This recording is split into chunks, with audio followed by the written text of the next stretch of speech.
It is really interesting how to integrate this function sec x. In differentiation, it was very easy, the differentiation of sec x, but in integral, it kind of gets a little bit trickier.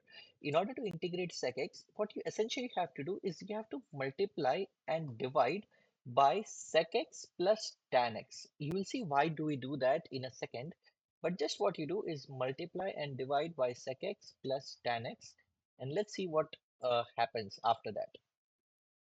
Once you do this multiplication, just multiply this sec x in the numerator with both of those terms, and let's see what do we get. So sec x times sec x is sec square x plus sec x times tan x is sec x and times tan x divide by, I have sec x plus tan x and I have integration with respect to x.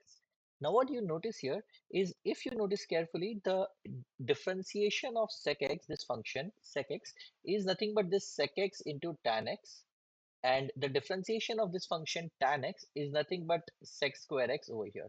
So that tells you is the differentiation of the denominator is nothing but the numerator. So if your function, if the denominator function, let's say if it is f of x, you can say that f of x, the differentiation is in the numerator f dash of x, something like this. So basically what you have is integral of now f dash of x divided by f of x. Remember that in integral, this type of integral f dash of x divided by f of x is nothing but ln of f of x. I hope that makes sense.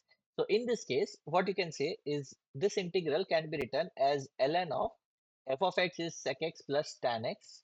So we can just say this is ln of sec x plus tan x.